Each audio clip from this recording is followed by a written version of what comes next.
What I want to do is start by walking down memory lane a little bit together. So really, although the focus is on worship, really this is the kickoff lecture. We're focusing on the 1960s in part. So I'll look at the 1960s. I want to start with, sorry, Dr. Billy shared her picture at the beginning, 1961. And you want to say you were not born then, right? Well, no, I just want to share my picture. That's me.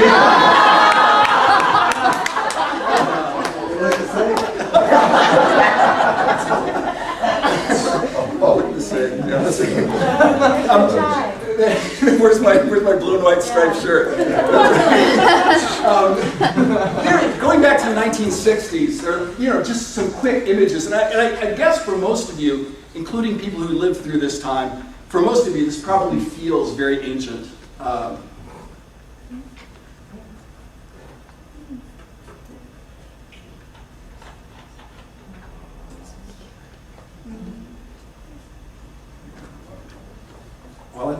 Are you a teddy bear? No, I'm not. I'm not in there. I'm still new.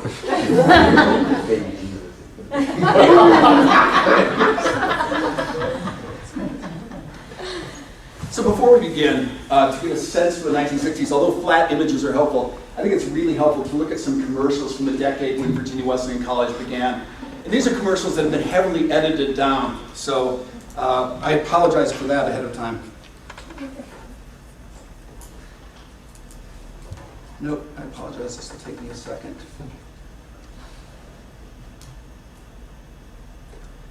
No, you will not deny me. Wonderful anniversary, dear, and thank you for the flowers.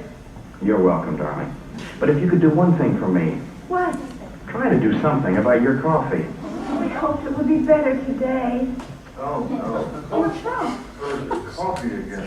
The desk sergeant at the station makes better coffee than this. How can such a pretty wife make such bad coffee?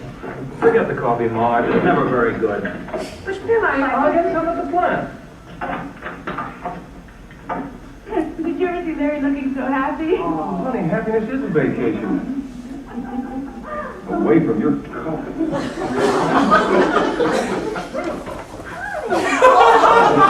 Yes. Then you admit it. Your coffee really is good. Honey, your coffee just doesn't.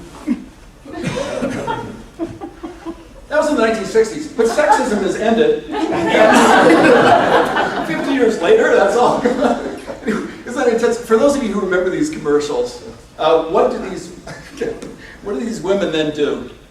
Go buy Maxwell. They go buy Maxwell House. They go get advice. They go get advice. They should throw the coffee in the They should. Isn't it hard to look at this? That's what would be done now. Yeah, so you can find this on YouTube. It's called Coffee Jerks. Picture images from the 1960s we're familiar with. I think just to head us back there. Top right hand corner. What tell the children? Bewitched. Yeah. He looks kind of like Darren. This show. Bonanza. Yeah, the one at the far left. I don't know. Lost in space. It's a real big R2D2. TV dinners started coming out, the excitement of those. These people are doing the skate, which is great. I love watching. But in case you missed dancing from the 1960s, which is actually really cool dancing. I think that's the Watusi, I'm not sure. That's cool. Wherever you go, wow, that's great dancing. Thinking about changes from 1961 to 2011, we can see this in some real concrete images. So that is a bikini. That was that. Yeah. Yeah, I have the common sense just to put that up. Who's that?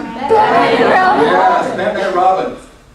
Yeah, pretty big difference. Batman functioned very differently. And I was trying to think of how I feel when I see the Batman on the left and how I feel when I see the Batman on the right. And real different feeling. There are very different connotations with each of them. And Oh, yeah. isn't that great? Yeah, but now some people have. And sometimes they even can get smaller. Yeah, that's it. Christmas cards through the decades. So one thing I want to spend a little time, no, very, very little time, going through each of the 4 decades and then shifting on. Christmas card for the 1960s. Pretty predictable style. So that's a fairly typical 1960s style. 1970s, we're going to, no, it's not me. 1970s, we're going to put in some polyester. 1990s, these are 1990s are triplets, so a little more informal style. Christmas cards go wrong, and then a contemporary Christmas card. Just different styles. But the inconceivable societal changes during the last 50 years. I was going to say, when we talk about this as a new Reformation, when we think about the Reformation initially, we need to think of Gutenberg, we need to think about the printing press as well. And it's difficult to think about, how the world has totally changed with the advent of the internet. I was thinking about this just amazing Facebook. I don't know if any of you heard of it. It's a Facebook. How long has it been around? Anyone know? 2006? 6 years. Yes, 6 or 7 years. 2004. 2004. Facebook's been. I just want to share this statistic just to show how things have changed so radically. The world's largest photo libraries. Look at this little teeny tiny thing. The Library of Congress down here versus Facebook. So there have just been. Of course, there have been huge changes. So part 1 of the presentation says there has been huge changes in the last 50 years. And sort of what goes along with that is that there haven't been huge changes in worship. That would be unusual. Because the reality is religious practices and beliefs do change over time. I want to give you about 7 quick examples. I actually turned this into a sheet for those of you who want to fill it out. Have the religion on the left and then the practice in the middle. And then we're going to look at these one more time and we'll talk about what kind of changes reflected. So religious practices and beliefs change over time. This is Judaism. What are we going to say it is? Sacrifice. Animal sacrifice, where is it? At the temple. Doesn't happen anymore. So sacrifice. Picture number 2.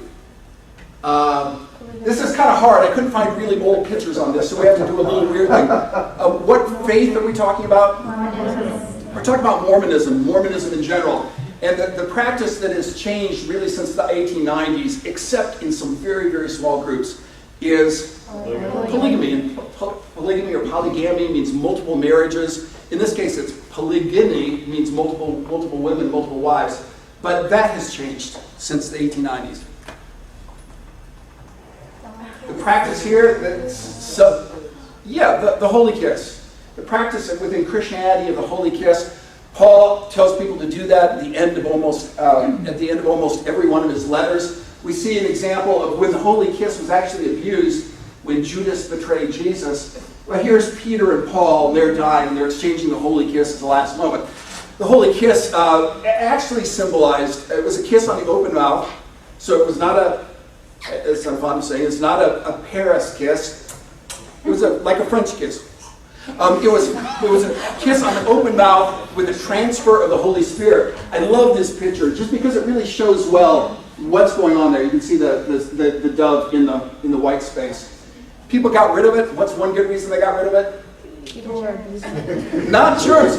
Fewer germs kissing than shaking hands. You might say that to people if you're interested. Not germs, because of the potential for abuse, and it was abused. We know that different passages say if you kiss and you find it pleasurable, do not do it a second time. Passages say do not allow your holy kiss to become a carnal kiss. So eventually people got rid of this, and now people shake hands. Or some churches, people still do the cheek kiss, which is a lot harder to transfer the Holy Spirit through. Sorry, it's like No Country for Old Men. Sorry.